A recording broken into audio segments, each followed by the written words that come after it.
தான் வழி பண்ணணும். ஏதாவது மஞ்சள் போடணும். அந்த மஞ்சள் போட்டால் ஒரு 2 நாளைக்கு வராது. அதுக்குள்ளே நம்ம மருந்து அடிச்சிடணும்.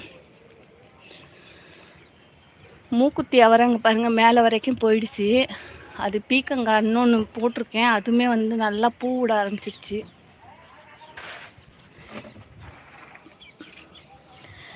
இஞ்சி இது காஞ்சி போச்சு. இது வச்சு ரொம்ப நாள் ஆகிப்போச்சு. காஞ்சி போச்சு. இது என்ன பண்ணலாம், எடுக்கலான்னு தான் பார்க்குறேன். ஏற்கனவே நோண்டி பார்த்தோம் இல்லையா, நோண்டி பார்த்து என்னாச்சு, சுத்தமாக வந்து ஒரு ரெண்டு குட்டி இஞ்சி கூட இல்லை. ரொம்ப குட்டி குட்டியாக இருந்தது. அது மாதிரி ஆகிடக்கூடாதே அப்படின்ட்டு பார்க்குறேன். ஏன்னா நிறைய வரும், இலை சுற்றி வரவே இல்லை. ஏன்னா கீழேருந்து நம்ம எடுத்துகிட்டு வந்து தானே மாடியில் கொண்டு வந்து வச்சுருக்கோம். அதனால் வரல போல் இருக்குது. வேர் கொஞ்சம் போச்சு, நம்ம பிரிச்சிட்டோம்னாவே வராது. இருந்தாலும் சரி வந்தால் வரட்டும்னு சொல்லிட்டு தான் கொண்டு வந்து வச்சேன். இந்த பாருங்க, இதில் பாருங்கள் எவ்வளோ விதை பாருங்கள். இது நல்லா கொத்து கொத்தாக பெரிய பெரிய பூவுங்க, செம்ம பூ இது. இதில் வந்து மஞ்சள் கலரு, அப்புறம் வந்து இன்னொரு லைட் ரோஸ். இது டார்க் ரோஸு, இன்னொரு லைட் ரோஸு. பாருங்க, இதுதான் விதை. இந்த விதையை அப்படியே எடுத்து வச்சிட்டோன்னா ஒரு நிறைய பேருக்கு கொடுக்கலாம். எனக்கு நான் இப்போ டப்பாவும் கொண்டு வரலைங்க பாருங்க, தெரியுதா? இந்த விதையை அப்படியே நம்ம சேகரித்து வச்சிட்டோன்னு வச்சுக்கோங்களேன், ஒரு 20 பேருக்கு கொடுக்கலாம். உள்ளேயும் பார்த்திங்கன்னா நிறையாவே இருக்குது. இன்னொரு வாட்டி நெக்ஸ்ட்டு வாட்டி வரும்போது இந்த விதையெல்லாம் எடுத்து கலெக்ட் பண்ணி ஒரு டப்பாவில் போட்டுக்கலாம். இப்போதைக்கு ஒரு இதில் போட்டுக்குவோம், கவரில்.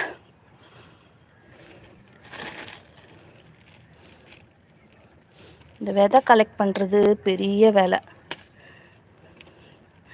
அது விதையை கலெக்ட் பண்ணாலும் கூட அதை வந்து கொரியர் ஃப்ரீயாக டெலிவரி பண்ணுறது பெரிய, யார்கிட்ட கொடுத்து விட்றது, யாரை கொரியர் பண்ண சொல்கிறதுன்ட்டு நமக்கு ஒரே குழப்பம். ஏன்னா அவரும் வந்து ஆஃபீஸில் இருக்கிறனால அவராலேயும் முடியல. நானே இப்போ தெரிஞ்ச ஒரு பையன்கிட்ட தான் சொல்லி கொஞ்சம் அனுப்பிச்சி விட சொல்லியிருக்கேன். அதனால் பார்க்கலாம். இதை வந்து இந்த தண்ணி தேங்கியே இருக்குது இல்லையா, இதை வந்து அப்பப்போ இது பண்ணணும். இல்லைன்னா கொசு வந்து முட்டை விட்டுருக்கோம். இதில் மீன் வாங்கி விடணும், ஆனால் நம்ம வாங்கி விடலை.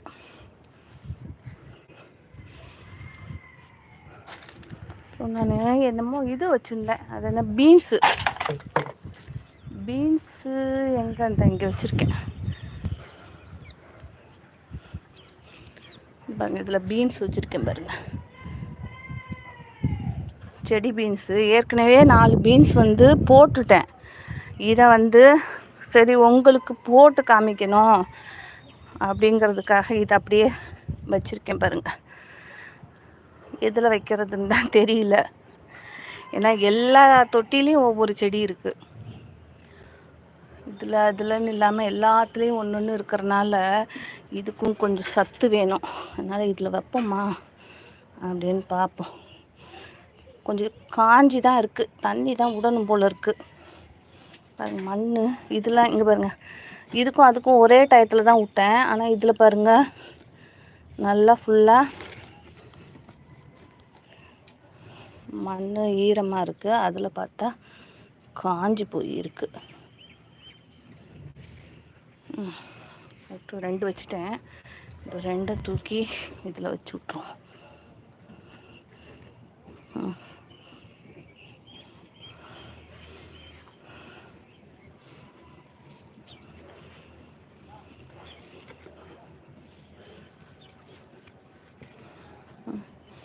வச்சாச்சு.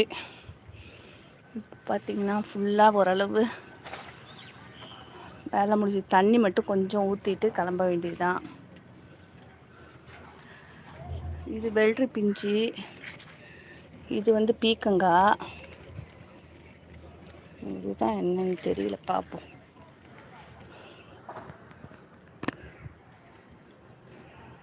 இதை மாற்றணும், ஒரு இடத்த செலக்ட் பண்ணி மாற்றணும். பாருங்கள் மரம் மாதிரி போகுது. கீழே வந்து பார்த்திங்கன்னா வெள்ளை கலரு பேப்பர் பூ வச்சுருக்கேன். இதுக்குமே பாருங்கள் கொடி இது ஏற்றி விட்டதுக்கப்புறம் தான் திராட்சை கொடியே நல்லா வந்து மேலே கொடி பிடிச்சி போகுது. அதுக்கு முன்னாடி கீழே விட்ட வரைக்கும் நல்லா அந்த வரவே இல்லை. இந்த பாருங்கள் புது புது பிரான்ச்